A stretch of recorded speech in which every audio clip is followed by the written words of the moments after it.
আসসালামু আলাইকুম everyone, I hope সবাই অনেক ভালো আছেন। আজকে নিয়ে আসলাম দারুণ মজার বরবটির ভর্তা রেসিপি। তো চলুন দেখে নিই। তো ঈদের মাংস বা ঈদের খাবার খেতে খেতে যারা বোর হয়ে গিয়েছেন আমার মতো, তাদের জন্য আজকে নিয়ে আসলাম দারুণ মজার এবং খুবই সহজে বানানো যায় তো এই ভর্তার রেসিপিটি। তো প্রথমে আমি বরবটিগুলোকে এভাবে ছোট ছোট টুকরো করে কেটে নিয়েছি।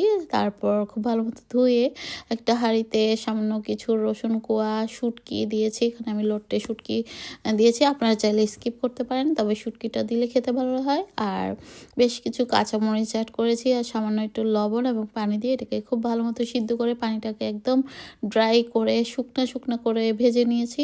তো এই তো দেখতে পাচ্ছেন। আর শেষের অংশটা আসলে স্কিপ হয়ে গিয়েছে। তারপর যখন একটু ঠান্ডা হয়ে আসবে, তার মধ্যে আমি ধনে পাতা এবং পেঁয়াজ কুচি অ্যাড করেছি, সামান্য একটু লবণ এবং সরিষার তেলটাও অ্যাড করেছি।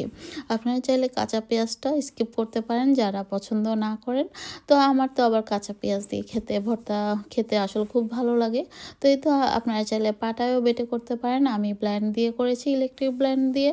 তো যাই হোক, এই তো আমার ভর্তাটা তৈরি হয়ে গেল আর খেতে মাশাআল্লাহ অসাধারণ হয়েছে।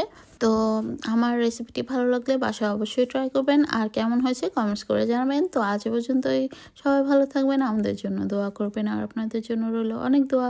আল্লাহ হাফেজ, থ্যাংক ইউ ফর ওয়াচিং।